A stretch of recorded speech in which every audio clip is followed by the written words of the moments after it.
As 2001 wore on, it was getting harder to be positive about wrestling, particularly in the States.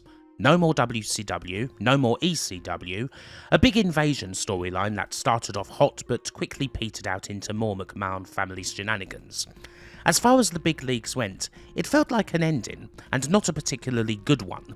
The Attitude Era's firmly over, there's no more Monday Night Wars, and the WWF is settling into a monopoly of mediocrity, with no one remotely capable of challenging their position. However, things were brewing outside of the big lights. Out in the indie wrestling scene, the quality of the in-ring action was seriously bubbling up, building momentum, filled with young and hungry talents. Quite a few of these guys were going to become big stars, and on the weekend of October 26th and 27th, a chunk of them were gathered together at the Pacific Sports Center in Vallejo, California, for a tournament that has to go down as one of the most important in the history of modern wrestling, All Pro Wrestling's King of the Indies. There's a lot of names in this tournament that you'll recognise, and it was a crucial event in the making of several serious talents, people who, in the months that followed this tournament, would blow up even more when given a stage on the newest and hottest indie promotion going. Amazingly, the two King of the Indies nights on YouTube only have a couple of thousand views apiece. Kinda shocking when you consider just how crazily important and influential this weekend was. And so, it needs highlighting. Let's go back to the Indies of 2001 and showcase some all-time greats, in a time that may still have been formative for them, but wasn't any less golden in the ring for all of that. It's around the start of the millennium where indie wrestling, as it's generally known, came into being thanks to the rise of the internet and what have you. Although, of course, it had existed long before then. In the days of the territories, such promotions used to be known as outlaws if they were running shows outside of the NWA system, and as the 90s wore on, you had more and more promotions appear that were, I suppose, following the template set by Paul Heyman's ECW, and weren't simply acting with the backing of a bigger Fed or the NWA. And from there you'd get more and more names gaining notoriety that either weren't yet in the big leagues, or had been there but were now doing pioneering work outside of them. In the early 90s, that's guys like Lightning Kid and Jerry Lynn, Sabu, Eddie Gilbert, Cactus Jack, even a guy who was already legendary like Terry Funk. Then, later in the decade, there's a younger generation that were getting more and more inches in the mags like PWI, and particularly the old smart outlets like The Observer. Folks like Reckless Youth, American Kickboxer, Ace Darlin, Mike Quackenbush, Christopher Daniels and so on. Still, even with all the good work that these people were doing, there was certainly still a very prevalent stereotype about just what indie wrestling was amongst those who didn't really know better. It's chancers who don't have any training at all trying to hurt each other, it's guys ripping off much more famous acts, at best it's someone you may recognise from television but is years past their sell-by date, and it's all run out of bingo halls by sleazy carnies who'd happily slit your throat for the shilling that they're going to stiff their workers with. The idea behind a tournament like the King of the Indies is to try and change that, and show people the good stuff that's actually going on.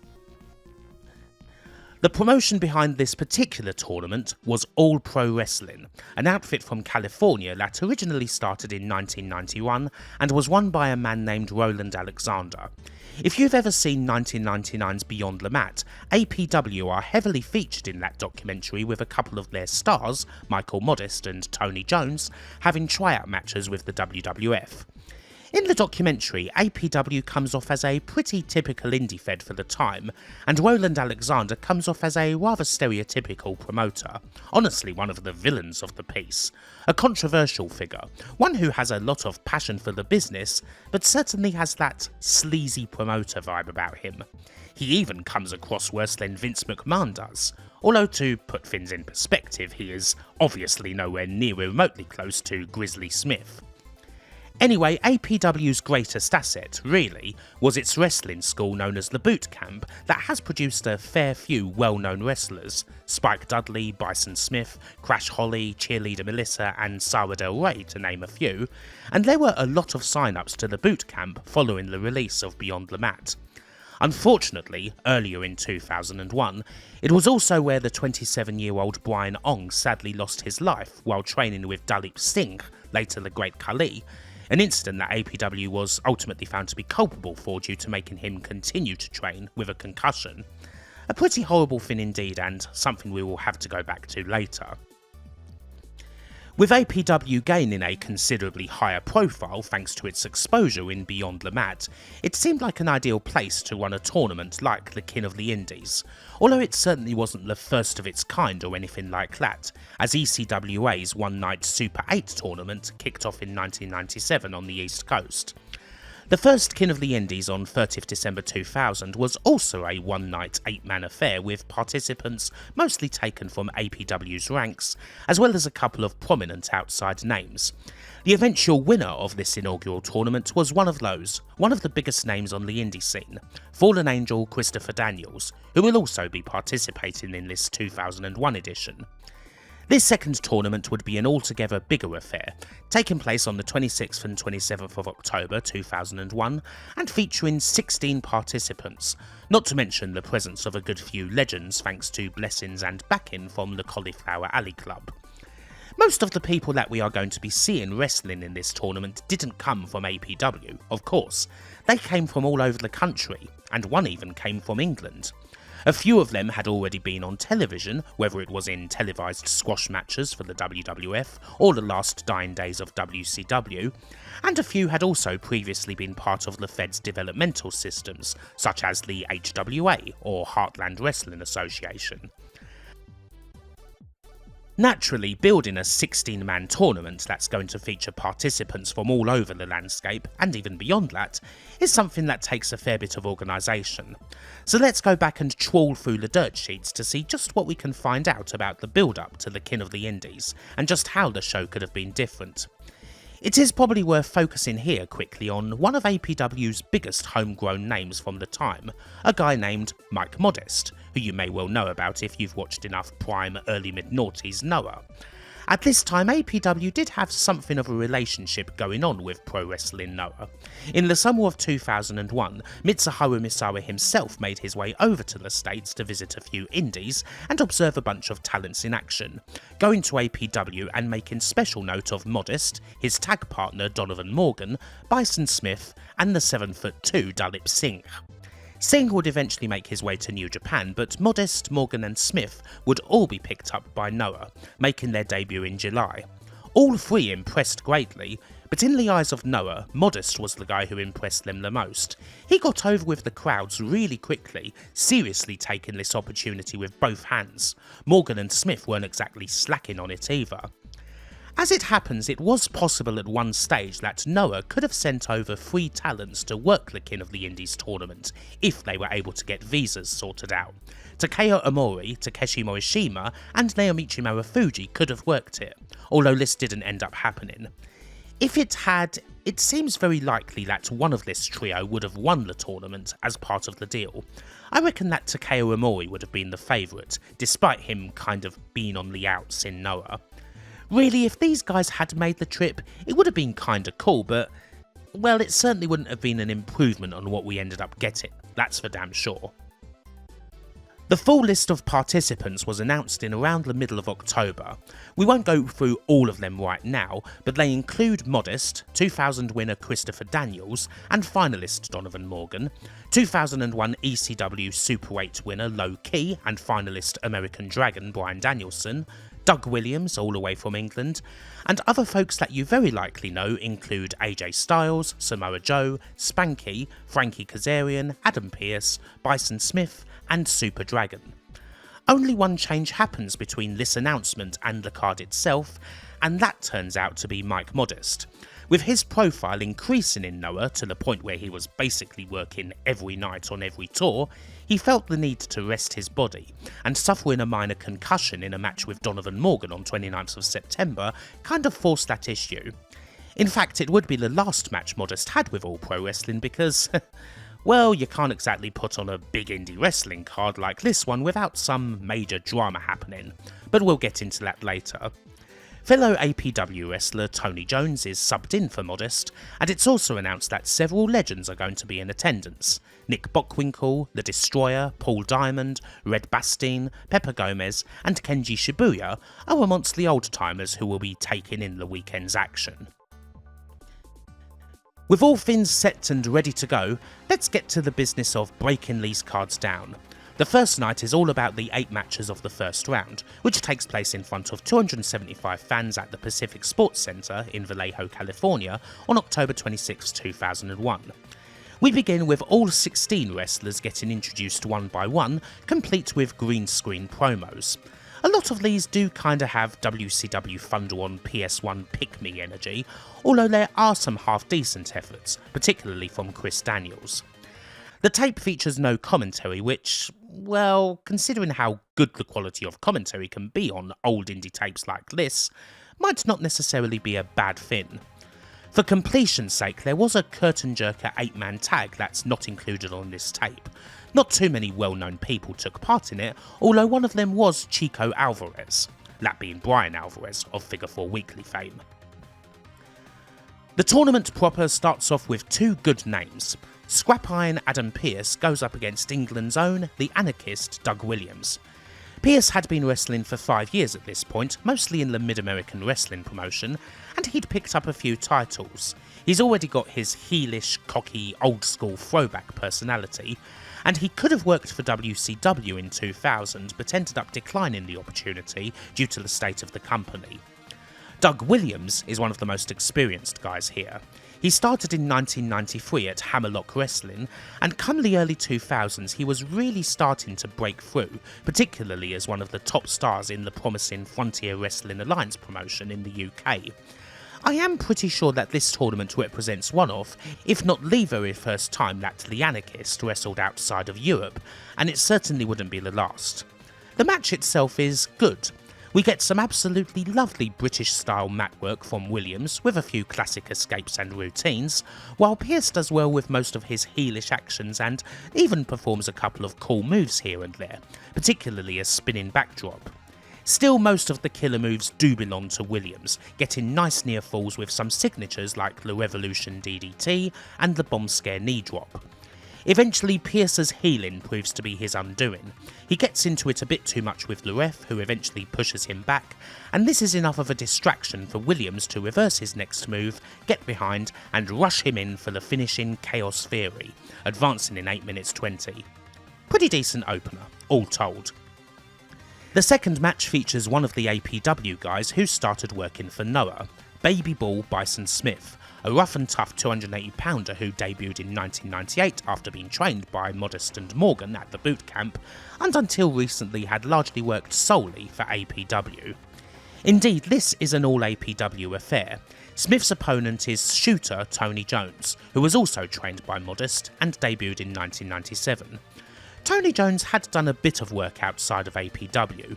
In 2000 he wrestled a few matches in Japan for Battle Arts, and in 1998 he and Modest had an unsuccessful tryout match for the WWF, the story of which was told in Beyond the Mat. This match is just so-so, really. Kind of a heatless affair which doesn't help. Generally speaking, the crowd aren't too loud for a lot of this show, but then there is only 275 people here. These are 2 bigger guys and they do some cool things. Tony Jones in particular does have a nice array of suplexes, a bit Taz-esque only larger, but it is perhaps a little too slow for the audience. It doesn't help that Bison is working with a seriously strapped up knee. However, he does go on to win it in 9 minutes 23, finishing Jones off with a lariat. Certainly not terrible or anything like that, but not something to go out of the way to watch. Up next, we've got another match featuring 2 folks who are part of the same promotion. It's the future Frankie Kazarian going up against Samoa Joe. Definitely a good match on paper. Kazarian, a 3-year veteran and Killer Kowalski trainee, was representing Ultimate Pro Wrestling at this stage of his career, and he'd already had a couple of WWF tryouts, and it's a pretty similar story for the 22-year-old Joe, one of the least experienced people in this tournament, having started in late 1999. Still, Joe was progressing pretty quick, and he was already working in Japan at this point, having started with 01, which he has billed as representing here. Indeed, both Kaz and Joe, along with Christopher Daniels, appeared in the oft-seen old UPW training video, where Tom Howard is taking that trio through a training routine, along with, this big musclehead dude called Prototype, who never amounted to much. If Kaz and Joe had one other thing in common, it is that, by this stage, it was getting clear that they weren't going to make any further steps up the WWF developmental ladder. Highlights from the match have been going on while I've been going through all of this, and honestly it's pretty good. I would say that at this stage Kazarian is probably the more complete guy, and is a fair bit more fluid in his movement, doing some very cool aerial moves, particularly a vaulting DDT. Samoa Joe, right now, is pure potential. He's got some awesome highs in this bout for sure, higher than Kaz, but he's still perhaps that little bit disjointed, just that little bit green. Still, it's not going to take him long at all to put everything together and then some, even if it necessitated losing those lovely frosted tips that he's got going on. Ultimately, the raw potential wins this one. Kaz goes for one aerial move too many, and Joe hits one of his favourite early moves, the Chimeraplex, which is a combination German, dragon and straightjacket suplex. From there he nails an STO and locks in an Anaconda Vice, enough to get the tap out and win in 9 minutes 13. This is certainly a curio, but it is also a decent bout. Certainly interesting to see a formative bout from an all-time great, and we'll be seeing a few of those in this tournament. The halfway point of the first round sees APW's Donovan Morgan taking on IPW Hardcore's very own Black Nature Boy, Scoot Andrews, another more experienced guy who's been wrestling since 1994. We've already mentioned Donovan Morgan a fair bit, seeing as he was currently working in Noah and was the finalist of 2000's King of the Indies tournament, and one thing that he and Andrews have in common is that Scoot was the finalist of 2000's ECWA Super 8, and they both lost to the same guy, that being Christopher Daniels. Unfortunately, this match doesn't really get too high up. The crowd don't get into it at all, and there isn't a whole lot of super chemistry between Morgan and Scoot. After 10 or so minutes of perfectly okay but not stunning or anything action, an exchange of reversals ultimately leads to Morgan hooking Andrews in and dropping him with his own slightly safer take on a Tiger Driver 98, and that gets the pin in 10 minutes 20. It's perfectly acceptable wrestling in the end. Trouble is, it's not really going to stand out in a field like this one. Up next we've got what might be, on paper, the highlight of the first round. It's American Dragon Bryan Danielson going up against Spanky, or rather Brian Kendrick. Where are these guys at? Well, Dragon's not been wrestling too long. Since October 1999 following training at Shawn Michaels' Texas Wrestling Academy, and then he'd picked up lots of other instruction from his time at Memphis Championship Wrestling. He was a part of the WWF's developmental system until his release in the summer of 2001 following the invasion, and he was the finalist of 2001's ECWA Super 8, where, in a pretty awesome match, he was just edged out by Low Ki. He'd even had a little taste of Japan by this point, doing a few matches for FMW in 1999 when HBK brought him and fellow TWA trainee Lance Cade along for his guest ref jaunt. As for Kendrick, well, to say the least, it is a somewhat similar story. He was also trained at Shawn Michaels' TWA, and he made his debut on 4th of October 1999, the same night as American Dragon, against American Dragon, where they'd wrestled to a 10-minute draw. He also went to Memphis and was a part of WWF Developmental until the summer of 2001, when the relationship between WWF and MCW ended. Basically, up to this stage, Dragon and Spanky's careers have been a mirror image of each other, and they know each other very damn well. Already they've teamed with each other, faced off against each other, trained together countless times, have known each other for a pretty long while. In short, this has all the makings of something magic, and that is exactly what we are going to get. Right from the off, they go into seriously intense, rapid-fire mat work of a sort we have just not seen on this card so far, and even if this crowd has generally been pretty quiet, they're gripped from the get-go, full of applause and respect for what Dragon and Spanky are doing. The first half of this contest is all about these technical exchanges, and they're loving it. Naturally, we get plenty more big highlights as the moves ratchet up, Spanky's got a great line in aerial attacks, everything from a corner dropkick that Dragon sells like he's been shot by a cannon, to some awesomely smooth springboards and top rope moves. And Dragon brings the major strikes, seriously strong elbows, a whopper of a clothesline that again gets an appropriate sell, and of course the odd painful submission.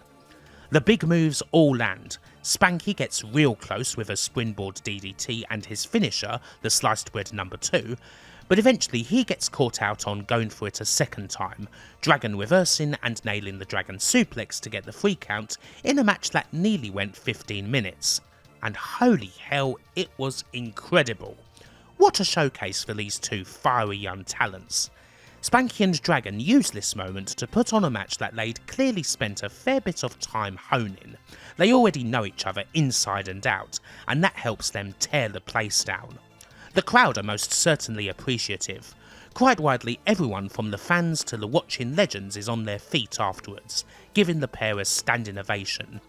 One legend in particular, Nick Bockwinkel, was absolutely amazed by what he'd just watched, and we'll have to revisit that a little later on.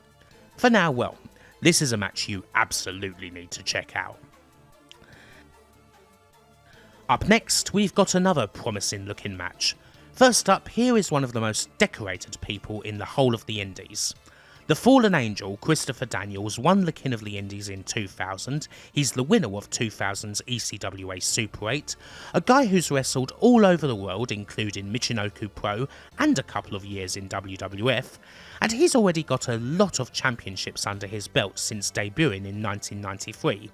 Daniels is already an indie veteran, considered to be one of the best wrestlers in the whole country. Still, he is pretty young here. He may be one of the greatest bald wrestlers of all time, but here he's actually still got a bit of hair on his head. His opponent? Well, everyone clap, clap, clap, clap, clap, because it's Super Dragon. Coming over from the West Coast, Super Dragon has at this stage done a fair bit since debuting in 1997. He's done spots in Australia, and he had a couple of matches this year in Rob Black's short-lived and controversial XPW, but his home base is in SoCal's Revolution Pro, alongside the likes of Excalibur and Disco Machine.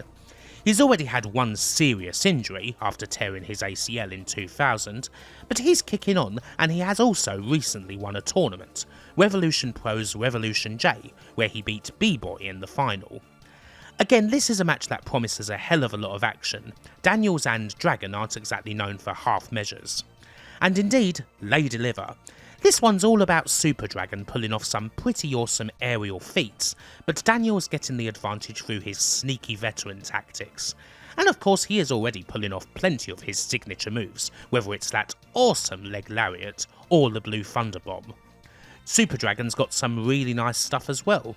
A good line in Lucier style reversals and submissions, a standing corkscrew moonsault, big lariat, a rapid tope con hilo, and the springboard spinning wheel kick. But it still always feels like Daniels has that little edge, and indeed he's the one who goes through. Dragon misses a shooting star press, Daniels hits a Nuranage followed by the best moonsault ever, and then finishes Dragon off with the last rights to close out a perfectly decent contest. The reigning tournament winner advances, and he's looking pretty good. We've got 2 matches left in the first round, and some strange editing for the next one. We get to see Jardy Frantz come to the ring, but his opponent is already there. Frantz is another one of APW's home guys, trained by Mike Modest and Mike Quackenbush, and he's been going since 1998, doing a single tour for Noah in June of 2001. And his opponent, the guy who's in there already, WWF Metal Style? No one big or anything, it's just AJ Styles. Styles made his debut in 1999, and his home promotion at the time was NWA Wildside, a somewhat short-lived yet highly influential NWA offshoot that was also briefly a developmental territory for WCW. It's thanks to this that Styles made a few appearances on Thunder and Nitro right at the very end of WCW's life, and he had a WWF tryout in summer of 2001. Anywho, this match? Oh yeah, this is a damn good one.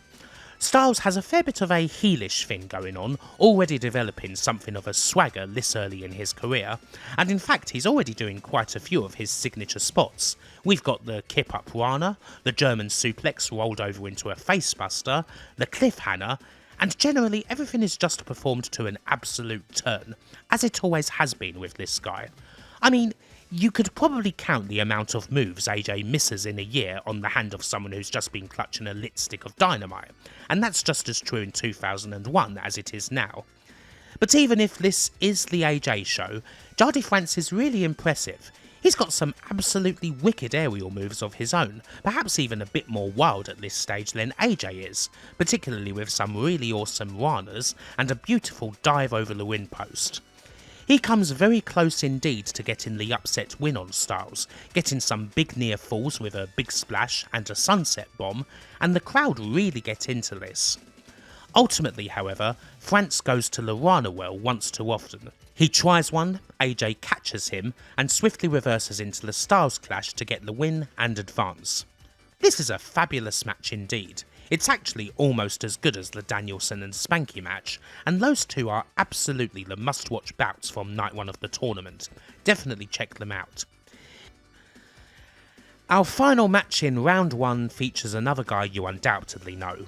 First, we've got Vinny Massaro, another APW talent who's been wrestling since '97 and at this stage hasn't done too much outside of the company. His opponent? Oh yeah, it's Low Ki. What's the young Ki been doing? Well, he's had a hot as hell 2001. He represents Jersey All Pro Wrestling and he's held the main title in that company. He's had a high profile match against Yoshihiro Tajiri in ICW, and most importantly he won 2001's ECWA Super 8, defeating American Dragon in the final in a match that tore the house down. Fair to say that once again the home talent is very much up against it. This one's a generally decent match in which Massaro's more roughhouse brawling style takes on Ki's striking, and while it's no surprise at all to see who comes out on top, Massaro does get some decent moments and close calls, rolling backdrops that finish with a torture rack breaker, and finally hitting one of his favoured moves, the snoring elbow. Still, it's Ki who always has the upper hand. I mentioned in my previous video all about him that he was more of a high flyer early in his career, but at this point he is very much focusing on the strikes, and plenty of the familiar moves are there. We've got the tidal waves, the major headshots, and an absolutely nasty bite of the dragon in the corner that nearly gets Ki the win. Eventually he is just far too much for Massaro. Ki reverses a running corner move, hits a big roundhouse followed by the tidal crush in the corner, and then finishes Massaro with the Phoenix Splash. At just over 15 minutes, it's the longest bout of the first round, and while it's certainly not the best, it was okay enough. And so, we head now to day 2 of the tournament. As mentioned earlier, we have several legends in attendance, and the show starts with Roland Alexander hyping up last night's action and what's to come tonight, as well as a presentation featuring some of the aforementioned legends. We've got Ann Calvello from the World of Roller Derby, Kenji Shibuya, Fritz von Goering, Pepper Gomez, the original Destroyer Dick Bayer, Nick Bockwinkel and Red Bastien all come into the ring to get their well-deserved roses.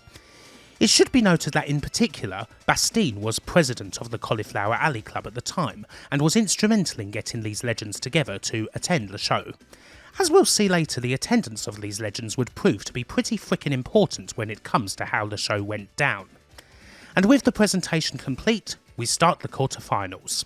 First up, it's Bison Smith against Donovan Morgan, both of whom advanced by beating Tony Jones and Scoot Andrews respectively. This is another all-APW affair, and unfortunately it doesn't go long. It's clear right from the off that Bison's hurting real bad, barely able to put weight on his left leg. In fact, Bison hurt himself when he did his front flip into the ring, landing very awkwardly and aggravating the left knee injury he was already carrying. He's clearly in agony. It's a shame as we could have had something good here, but it's clear that this one's going to have to end early. And sure enough, after a minute and a half, just after it's clear that Bison cannot run the ropes, Morgan quickly rolls him up to end the match. It's an unfortunate incident, and the crowd reacted respectfully. It was pretty clear that something had gone wrong from the opening bell. One of those things, alas.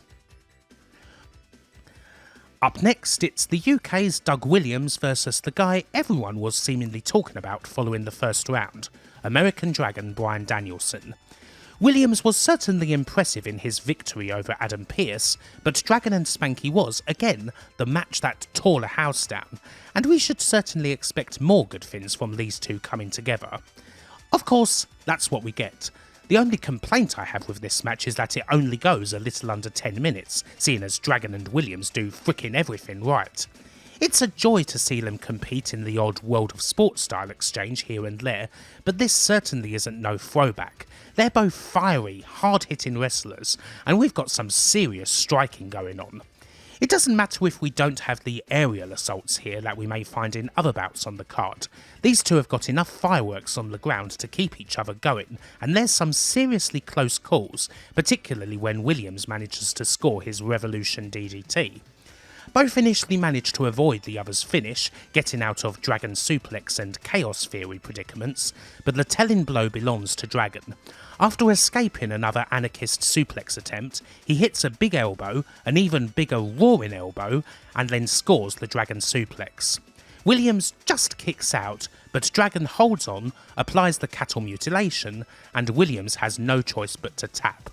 The match goes 9.5 minutes, every second of it was glorious, and it's another big ovation from the crowd for the two combatants. Get this one watched. If you think it's getting pretty damn good now, just look at the next match. It's frickin' Samoa Joe up against Ki. Joe beat Frankie Kazarian in the first round, Ki beat Vinny Massaro, and they both looked good in their respective victories. But against each other? I think you know what's coming here. Samoa Joe is happily going to go band for band, strike for strike with Ki, and the result's going to be awesome. We've got another great match in the tournament here, and this one's different from what we've seen so far. A fair amount of it is most certainly a slugfest, but both of these guys are so technically proficient as well. Hell, they're even doing BJJ stuff at a point, rolling on the floor, and the crowd's lapping it up. I think in the first round you saw a lot of the raw potential that the young Joe had, but here, well, this is just out and out Joe kicking ass, and you see just how utterly brilliant he is. It all builds to a climactic strike exchange, both chucking their absolute best at each other, using fighting spirit at points, until finally Ki is able to get the decisive advantage and blast Joe into oblivion with a succession of strikes. He doesn't quite get the pin immediately, but another suplex and a crucifix is enough for the submission. A match that's just under 10 minutes and absolutely rocks. There's a big show of respect afterwards too. Joe may have lost this one, but he was so frickin' impressive in defeat. A talent that just can't be ignored. If you haven't already eaten well, then I'm not sure just how much more you can take. However, this last quarter-final should do the trick. AJ Styles, Christopher Daniels. What more needs to be said? AJ had that excellent match against Jardy Frantz, and Daniels took out Super Dragon. This isn't quite the first time that this pair shared the ring. 2 weeks prior to this tournament, AJ beat Daniels on NWA's 53rd anniversary show in a damn fine bout, so both these guys already know just how damn good the other is.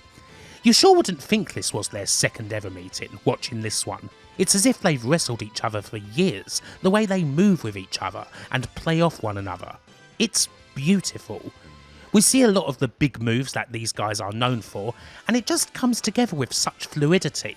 AJ Styles and Christopher Daniels is one of those pairings that often comes off like a mirror match, as they're so similar in style, so technically proficient and graceful in execution, and amazingly this isn't even something they had to hone and work on for years. This is just how they frickin' started.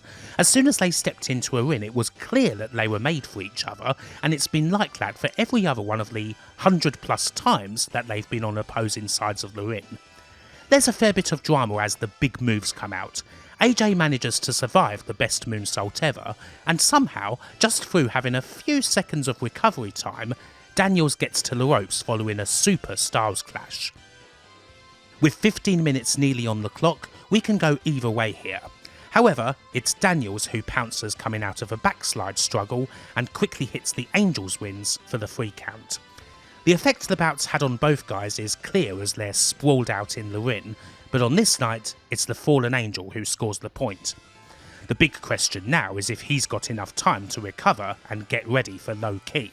But this match here is an early gem from one of the most legendary pairings in indie wrestling history. Before we get to the semi-finals, we kill a little bit of time with a 19-man Battle Royal. Roland Alexander loved Battle Royals, so these matches were often a feature of APW's cards. There's a mixture of APW talent and guys who competed in the tournament, and in the end a home guy, Robert Thompson, wins the match by pinning Vinny Massaro. It goes a little over 14 minutes, so it doesn't take that long to get through. Thompson, by the way, is one of the main people credited with training Sara Del Rey, so props for that. No time to go through any of this though, we've got to get into the tournament. The first semi-final sees Donovan Morgan, APW's only remaining hope, going up against Bryan Danielson, who's selling a leg injury from the 2 hard-hitting matches he's already had this weekend. Comparatively, Morgan's had it easy, what with the match against Bison Smith earlier that was unfortunately cut short. The match is kind of an odd one. We get healing from Morgan at the start, and he works over Dragon by running him repeatedly into the win posts after getting an advantage. Morgan, cockily, is trying to outwork Dragon, seeing if he can wrap him up with a crafty pin. However, in doing this, he gets undone. He tries a rolling bridge and jackknifes for leverage, but Dragon sneaks his hands on his shoulders. This gets the pinfall for Dragon, much to Morgan's distress, in around 6 minutes. It's a different sort of finish, but kind of an odd one. It happens just as the match seems like it's picking up, and to be honest, it does feel a little bit dusty-ish. In a sense, it keeps the main hometown guy somewhat strong, but then that's not going to matter much, for reasons we will get into. Morgan did kind of go into this match a bit pissed off, but it wasn't to do with him losing. More later. Of course, the second semi-final is Christopher Daniels against Low Ki. Once again, we're promising a lot here because, well, to put this into some context, it's the current holder of the King of the Indies against the current holder of the ECWA Super 8. The 2 big tournament winners on the scene are going at it in this match, and we should expect it to be a close one. Daniels knows he's unlikely to get the best of Ki in a straight strike exchange, so he kicks things off by using some of his Rin wiles, being sneaky, stalling a bit, and ultimately getting an advantage and starting to work over Ki's shoulder. Still, you've got to be careful, as Ki can land those shots from basically anywhere. Once again, this match just builds up great. We soon get some pretty big hits, even if Daniels has been trying to rip that armor out of its socket, and Ki comes roaring back with moves like the Tidal Wave and Tidal Crush. However, Daniels just gets his knees up on a Ki Phoenix Splash attempt, saving his ass. Daniels hits a big Uranage and follows up with the best moonsault ever, but Ki gets out. Following that, Daniels applies a nasty Kimura, but Ki just about makes the ropes. The crucial moment comes when Daniels attempts the fall from grace out the corner. Ki catches him and holds him in a nasty Dragon Sleeper. From there he dodges Daniels, nails the Ki Crusher 99 and applies the Dragon Clutch. Daniels desperately tries to get to the ropes, but in the end he's got no choice but to tap, and the reigning King of the Indies is out. Low Ki wins, and he's going to be facing American Dragon in the final. Yet again, it's another great match. One of many that this pair had, and just another reason to go ahead and immediately watch this show. And now, it's final time. There was another little filler match after the second semi, an 8-man tag in which Scoot Andrews, Spanky, Super Dragon and Tony Jones beat Adam Pearce, Frankie Kazarian, Jardy Frantz and Vinny Massaro, but that match isn't on the tape, so we're just going to go straight to the main event. American Dragon has had a tough road to get here, making his way past Spanky, Doug Williams and Donovan Morgan, and he's got the bumps and bruises to show for it. Although Low Ki hasn't necessarily had it easy. He's had to take out Vinny Massaro, Samoa Joe and the tournament holder Christopher Daniels to reach the final. Still, I think that on balance you would consider Ki to be the slight favourite going into this final.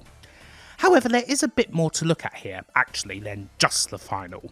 What we've ended up with here is the decisive bout in what was perhaps the great indie rivalry of 2001. On February 24th, Low-Ki defeated American Dragon in the final of the ECW Super 8 one-night tournament, and it was an absolute hell of a contest. On July 21st, the pair would face off again in ECWA in a match with no less a figure than Ricky the Dragon Steamboat as special guest referee, and this time it was Dragon who just edged Low-Ki out. So this isn't just about winning the King of the Indies, this is about personal rivalry. Not a hate-filled rivalry, as there's a lot of respect between these two guys, but a competition to see who's better. And as far as 2001 goes, well, this is the rubber match. As good as everything else that we've seen has been, and as much as these two have already been through it this weekend, they may well go even further into the stratosphere. As you might expect, there's a fair bit of feeling out at the beginning. Both of these guys go into the final a bit sore, with Dragon still nursing that leg injury, and Ki's now got a strapped up shoulder. Just because it's slow, however, doesn't mean that the intensity drops. We certainly get some strikes to go along with the mat work. Both of these guys, after all, are very close to each other in the important areas. While Ki may be a better striker, Dragon can dish out lots of damage himself, and his elbows are pretty vicious. Equally, Dragon may be a superior technician, but Ki can absolutely hang with the best of them on the mat. Some right nasty submissions come out on both sides, and we get some pretty neat moments. It is enjoyable when they both end up upside down on the mat, legs tied up, slapping and chopping at each other. Ki still has some big aerial moves in his arsenal, particularly an absolutely whopping Phoenix Splash to the outside, and it's at around this point where things start to hit a fever pitch. This isn't just a regular final, it's a freaking epic. The tournament as a whole has worn them the hell down, and even when they do hit the biggest of moves, it's tough for them to capitalise and get that victory. It happens when Ki hits a Phoenix Splash, and it happens when Dragon can't quite bridge out his namesake suplex. Both also come close with their best submissions. Ki locks in a Dragon clutch, but Dragon manages to get out of it. Then Dragon manages to lock in his own cattle mutilation, and it seems like it's over. But at this stage, Dragon can't hold that bridge long enough to get the crucial tap out. Hell, even after hitting a Dragon suplex and going straight into the mutilation again, he still can't get it done.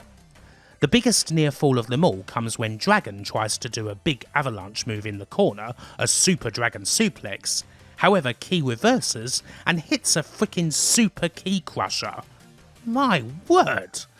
They're both poleaxed, it takes some time.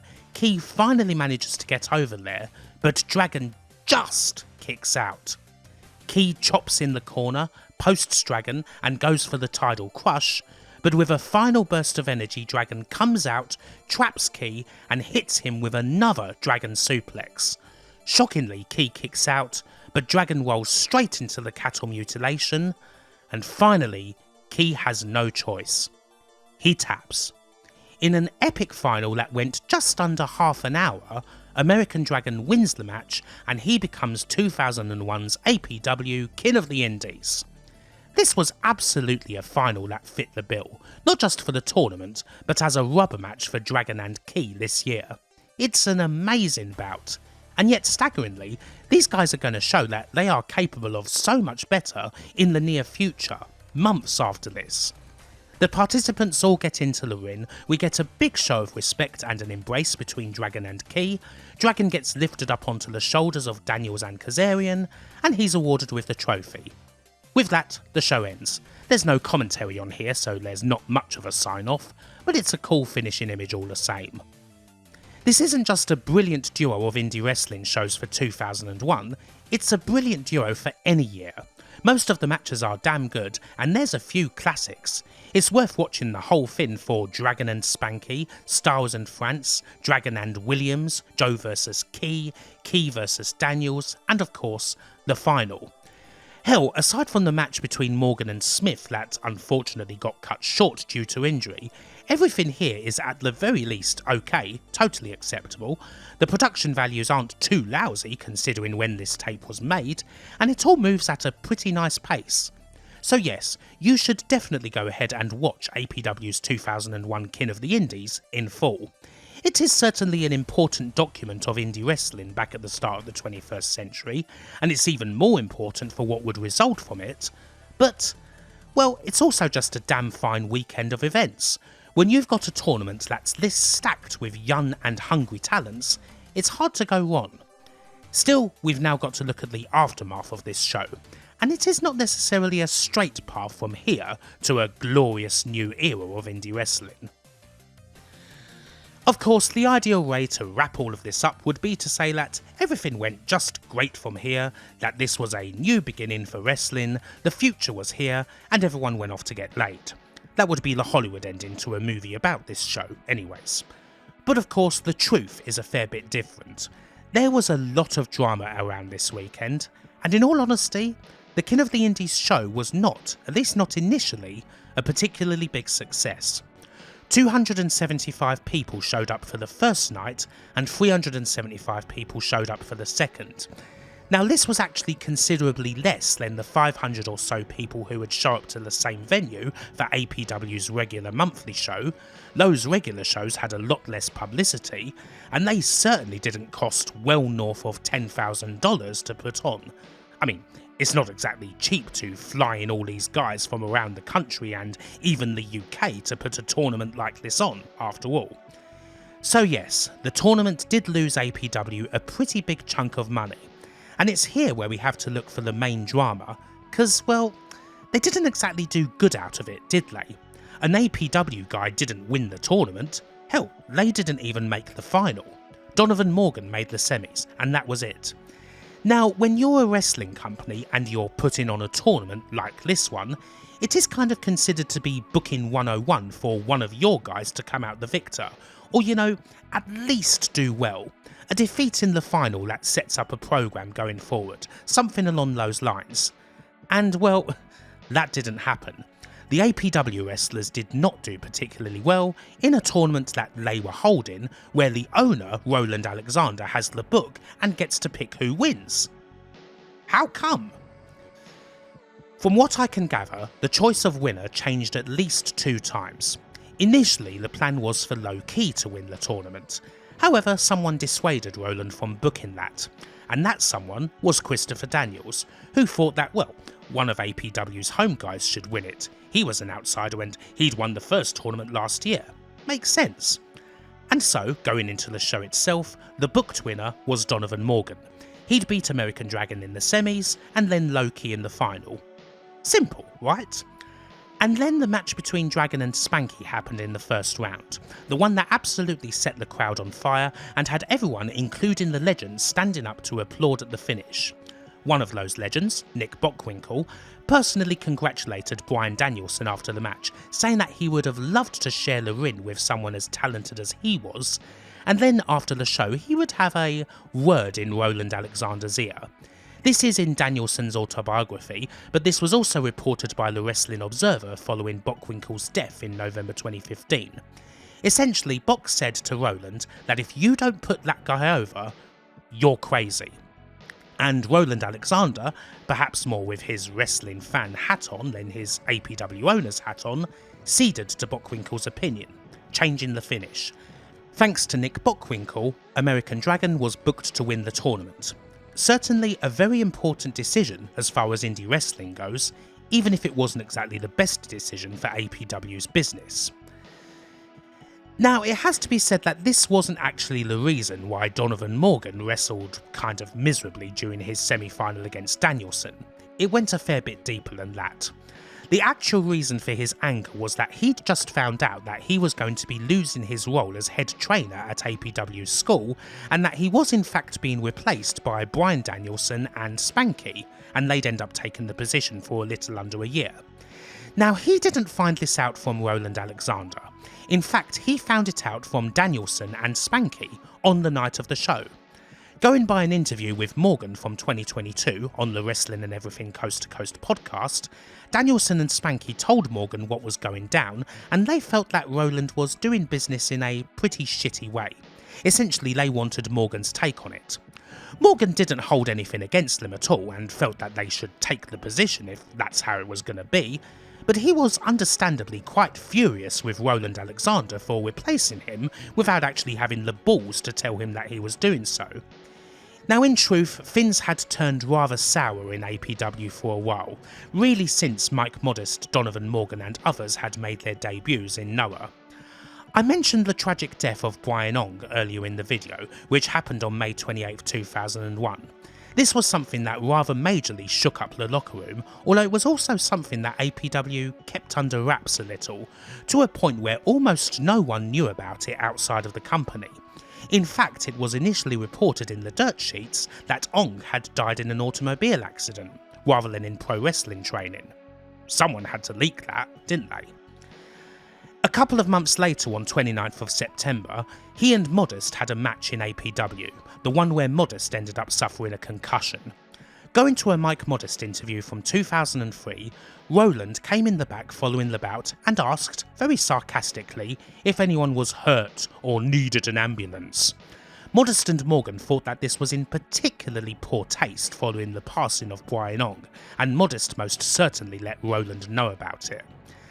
And so, between all of this and the incidents on the weekend itself, APW would soon suffer a rather hefty exodus of home talent. Modest, Morgan, Bison Smith, Vinny Massaro and others would leave and become a part of Pro Wrestling Iron, a new Modest and Morgan led promotion that only lasted a couple of years, but did have a working relationship with Noah. In all this kerfuffle, Roland Alexander does behave somewhat like the man he's portrayed as in Beyond the Mat. On one hand, he is a fan of wrestling first and very passionate about his company and what they do, and on the other, well, he could also be something of a carny, and his treatment of the talent at times really wasn't great.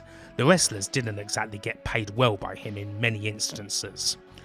When this exodus happened, and particularly when the Brian Ong tragedy became public in the autumn of 2002 and made national news following his family's wrongful death lawsuit against Alexander and APW, any shine, publicity and momentum that the company had gained following Beyond the Mat and what have you had diminished to nothing. As for APW itself, they are still sort of around today, although things are a bit different now. The company now runs out of Nevada as the Reno Wrestle Factory, and it's run by a man named Marcus Mack after Roland Alexander passed away in November 2013 at the age of 59. What of the reaction to the show itself? Well, we've got the all-important report. Big man Meltzer was there, and he wrote up the show in The Observer. Meltzer's write-up is a little bit Al Green. He's good and bad, happy and sad.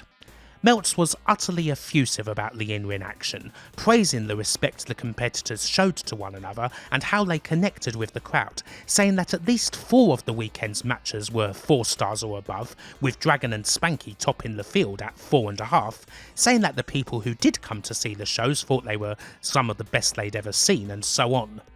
However, there's a legitimate worry and sadness in the write-up, because, well, these guys are so talented, but where the hell do they go in today's wrestling world? When it comes to WWF, a lot of them were simply considered to be too small. Indeed, when you look at the field of the tournament, all the best guys in it, they've already been in the WWF's developmental system, or they've had multiple matches in the company, and they didn't make it through.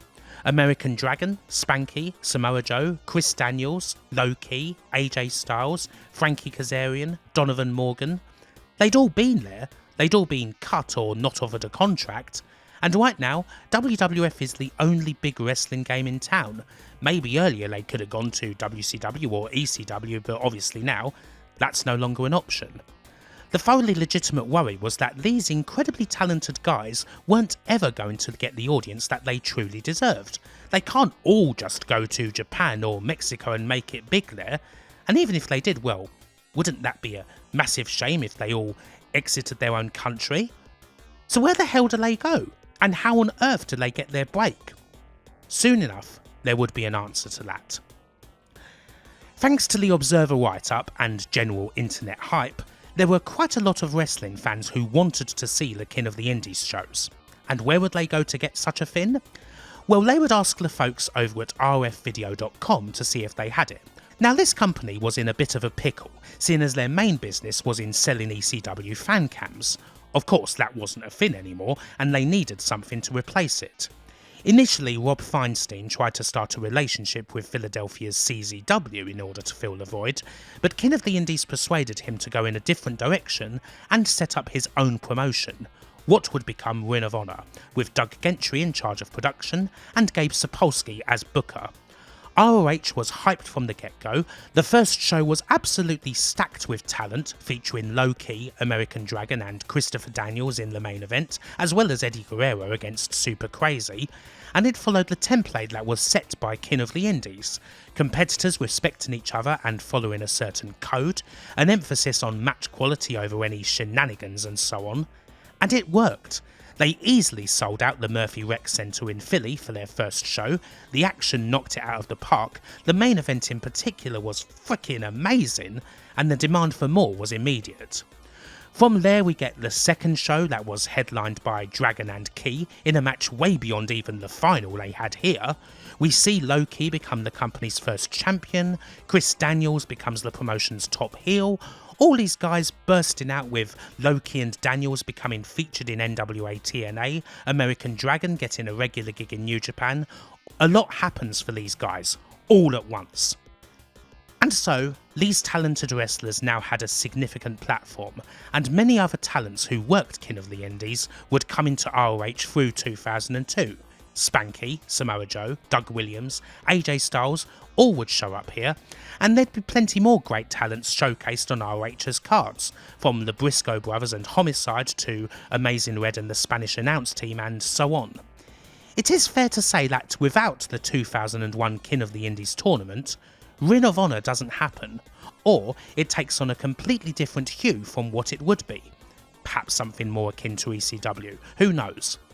The arrival of NWA TNA and its weekly pay-per-views in June is also important, with the X Division giving a lot of these guys another big platform to shine on, but King of the Indies 2001 is the primary catalyst and precursor, and the show's importance in the history of indie wrestling, hell, US wrestling in the 21st century as a whole, cannot be overstated. And with that, we're about done looking at this rather important weekend, one that you should probably go and check for yourself. Hopefully you've enjoyed this video, and until the next time, bye for now.